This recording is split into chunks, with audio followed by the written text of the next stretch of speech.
नमस्कार छात्र छात्राओं। आज मैं डॉक्टर अतुल चंद पुनः एक नया वीडियो लेकर के आया हूँ। आज का वीडियो स्तार्किक विचारक के रूप में मार्शल फौच का है। मार्शल फौच एक प्रमुख स्तार्किक विचारक रहे हैं। आपका जन्म 1851 में फ्रांस के तरजीब नामक शहर में हुआ था। आपने 1873 में तोपखाने रेजिमेंट में आपको कमीशन प्राप्त हुआ और आप जो है 1895 से 1900 तक इकोल की युद्ध पाठशाला में प्रोफेसर भी रहे। नवी कोर के आप कमांडर बनाए गए। आपका जो महत्वपूर्ण रोल रहा उसको देखते हुए पोलैंड तथा ब्रिटेन ने फील्ड मार्शल की उपाधि प्रदान की 1918 में। मार्शल फर्डिनेंड फौच ने जो किताबें लिखी उसके बारे में बताऊं। उन्होंने लिखा principle of war, conduct of war, memories of Marshal Foch, moral in war. इसके साथ साथ उन्होंने एक जो है नावल भी लिखी है। उन्होंने जो अपने जब वो प्रोफेसर थे उस समय उन्होंने प्रिंसिपल्स ऑफ वार लिखी। उसका फ्रांस पे बहुत अधिक प्रभाव पड़ा और फ्रांस को उस बुक ने जो है एक शक्तिशाली राष्ट्र के रूप में उभरने में बहुत मदद की और उनके सिद्धांतों का प्रथम विश्व युद्ध में भी पालन हुआ और उन्हीं के द्वारा इसीलिए जो है ब्रिटेन और पोलैंड ने उन्हें जो है फील्ड मार्शल की उपाधि से विभूषित किया। तो उनके जो सिद्धांत हैं, जो प्रमुख सिद्धांत क्या क्या है उसके बारे में बताऊंगा। ये एक इम्पॉर्टेंट चैप्टर है और मैं चाहूँगा कि आप इसको अंत तक देखते रहें। हमारे वीडियो को सब्सक्राइब भी करें, आपको नए नए वीडियो इस विषय से संबंधित आपको मिलते रहेंगे। तो मैं सबसे पहले आपको बताऊँ उनके जो सिद्धांत हैं। उनका जो मुख्य सिद्धांत है, सबसे पहला है मनोबल अपरिहार्य है। जैसा आप जानते हैं कि मन के हारे हार है, मन के जीते जीत। वैसे ही सेना में भी अगर सेना का मनोबल बढ़ा हुआ है तो कम सेना होते हुए भी जो है आप जो है दुश्मन को हरा सकते हैं। आपको एक अच्छा सा उदाहरण दूं कि हमारे पास मनोबल था। आपने अभिनंदन के बारे में सुना होगा, जो हमारे देश के थे। उन्होंने जो अमेरिका का सबसे उन्नत था F-16 विमान को जो है वो 1970 के दशक के मिग सोवियत संघ के द्वारा लिया गया था। उसके द्वारा मिग विमान से जो है उसको नष्ट कर दिया, जो कि जो है बहुत पुराना माना जाता है, ओल्ड मॉडल माना जाता है। यह उनके कुशल प्रशिक्षण और मनोबल का प्रभाव था कि उन्होंने उस पुराने विमान से भी जो है आधुनिक उन्नत विमान को मारने की ठान ली और अपने उच्च मनोबल के बल पे उसको जो है मार दिया, जिसका सभी ने प्रशंसा की है। तो सेना में मनोबल की बहुत बड़ी भूमिका होती है। नेपोलियन के बारे में भी आप जानते होंगे। नेपोलियन के रहने से ही सेना का बहुत अधिक मनोबल बढ़ जाता था। तो अगला जो है उसमें उसने विचार दिया है पूर्ण युद्ध। पूर्ण युद्ध के बारे में जो है क्लाइज़विट्ज़ का जो परम युद्ध का सिद्धांत है उसको मार्शल फौच ने जो है एब्सोल्यूट वार की संज्ञा दी है। तो एब्सोल्यूट वार में जो उसके सिद्धांत थे, कुछ उसने क्लाइज़विट्ज़ से अलग हट से जो सिद्धांत बताया। जहां क्लाइज़विट्ज़ कहता है युद्ध रक्त रंजित होना चाहिए, वहां ये फौज कहता है कि नहीं, जो है युद्ध में मॉरल का भी जो है नैतिकता का भी समावेश होना चाहिए। जबकि क्लाइज़विट्ज़ कहता है कि हम यह नहीं देखना चाहते कि कोई भी सेना बिना रक्तपात किए ही युद्ध जीत जाए। जबकि मार्शल फौज कहते हैं कि नहीं, यदि हम संधि के द्वारा भी विजय प्राप्त करते हैं तो ये हमारी उपलब्धि है। तो इस तरह से जो है उन्होंने जो प्रमुख सिद्धांत जो पूर्ण युद्ध का दिया उसमें कहा कि शक्ति की मितव्ययिता होनी चाहिए। अर्थात अगर हम शक्ति को मितव्ययी, जो हमारी सेना है उसको मितव्ययी रूप में इस तरह से प्रयोग करें कि दुश्मन को अधिक से अधिक जो है नुकसान पहुंचा सके। फिर उन्होंने बताया कि कार्य की स्वतंत्रता, अर्थात सेना को अपने कार्य करने की स्वतंत्रता होनी चाहिए, अपने ढंग से काम करना चाहिए। उसको ऐसा नहीं हो कि उसके बीच में कोई ने हस्तक्षेप कर दिया। फिर ये भी उन्होंने बताया कि स्वतंत्र सैन्य फैलाव, अर्थात सेना को अपने जो सेना का रण क्षेत्र में फैलाव जो होना चाहिए वो उनका सेना के ऊपर जो कमांडर है उसके ऊपर निर्भर करना चाहिए, उसमें किसी का हस्तक्षेप नहीं होना चाहिए। फिर उन्होंने कहा कि सुरक्षा का सिद्धांत का पालन करते हुए ही पूर्ण युद्ध को जीता जा सकता है, ऐसा जो है मार्शल फौच ने कहा है। इसके बारे में इत्यादि शब्द भी यूज किया कि अन्य चीजों का भी इसमें समावेश होना चाहिए। अर्थात हमको शत्रु के कमजोर पॉइंट पे तेजी से आक्रमण करना चाहिए, अपने आप को सुरक्षित रखते हुए आक्रमण करना चाहिए, तभी हम पूर्ण युद्ध को जीत सकते हैं।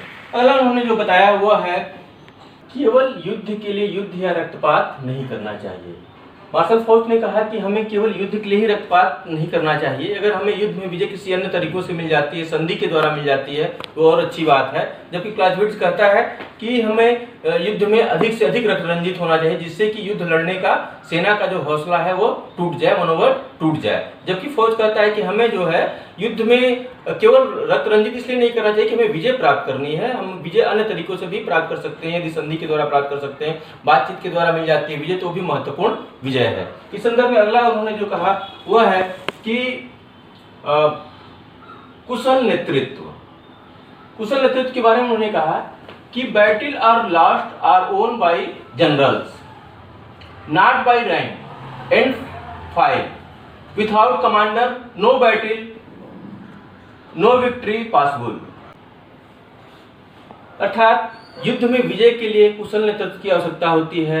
युद्ध में बड़ी सेना नहीं होनी चाहिए। युद्ध में अगर सेना का नेतृत्व किसी अच्छे लोगों के हाथ में है, किसी अच्छे नेतृत्व लीडर के हाथ में है, तो युद्ध में विजय प्राप्त होने की संभावना अधिक रहती है। यहाँ पे यह नहीं मायने रखता है कि युद्ध में जो है सेना कितनी बड़ी है, यह नहीं मायने रखता है कि युद्ध के हथियार कितने बड़े हैं। यदि आपके अंदर कुशल नेतृत्व है, लीडरशिप है, तो आप जो है युद्ध में विजय प्राप्त कर सकते हैं। मार्शल फोर्स का भी यही कहना है। अगला जो उन्होंने कहा कि वह है कि रिजर्व सेना एवं चकमा।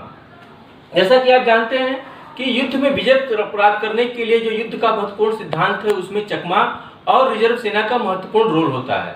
तो मार्शल फोर्स भी कहता है कि युद्ध में विजय प्राप्त करने के लिए हमें सरप्राइजली, अचानक बहुत तेजी से आक्रमण करना चाहिए, शत्रु को चकमा देना चाहिए, और साथ ही साथ हमें एक जो है हिस्सा अपने सेना का रिजर्व रखना चाहिए, जिससे कि जरूरत पड़ने पे उसको युद्ध में यूज किया जा सके। जैसा कि आप पढ़े होंगे तराइन का युद्ध जो भारत का है, जिससे पृथ्वीराज चौहान और मोहम्मद गोरी के बीच जो सेकंड युद्ध हुआ था, उसमें जो है मोहम्मद गोरी ने जो है अपने पास रिजर्व सेना रखी थी, जिसकी वजह से जो है पृथ्वीराज चौहान को हराने में वह सफल रहा। इसी तरह से जो है सिकंदर का युद्ध हुआ, उसमें भी जो है सिकंदर ने जो है अपने पास रिजर्व सेना रखी थी, जिसमें जो है उसको युद्ध को निर्णायक मोड़ पे पहुंचाने में वह सफल रहा।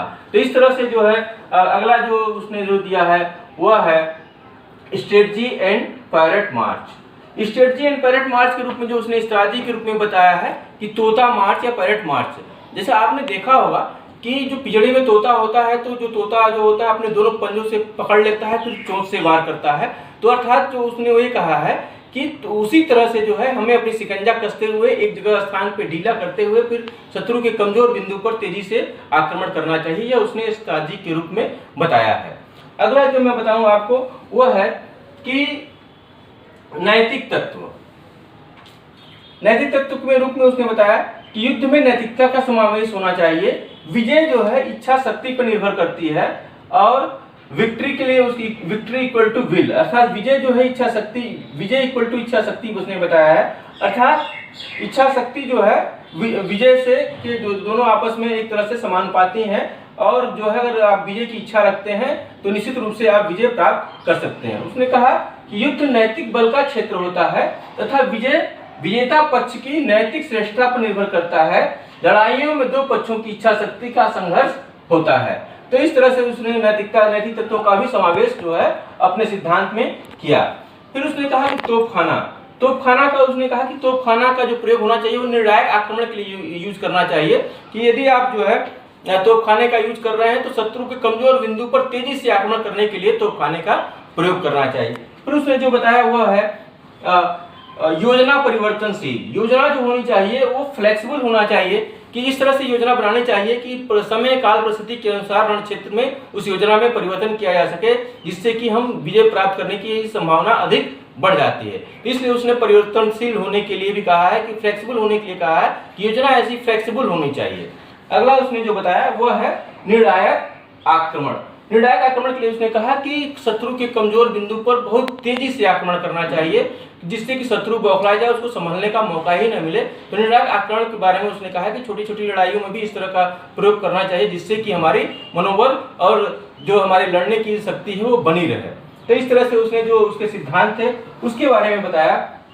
उसके बारे में जो उसकी विवेचना हुई उसके बारे में कहा गया है कि प्रारंभिक कार्य सरल एवं सीधा होना चाहिए।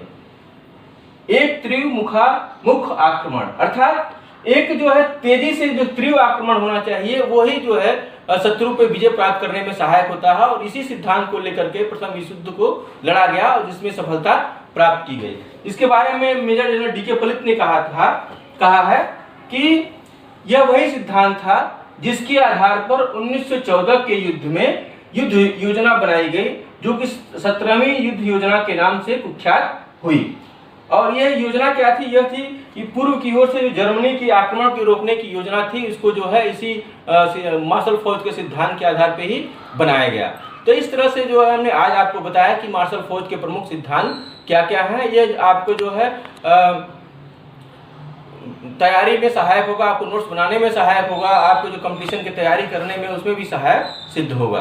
तो इन्हीं शब्दों के साथ मैं आपको फिर और एक नए वीडियो में मिलूंगा और मैं चाहूँगा कि आप इसे सब्सक्राइब करें। आप हमारे चैनल पे जाइए और आप वीडियो को सब्सक्राइब कीजिए, उसमें अपलोड्स को देखिए, उसमें बहुत सारे वीडियो विषय से संबंधित पड़े हुए हैं।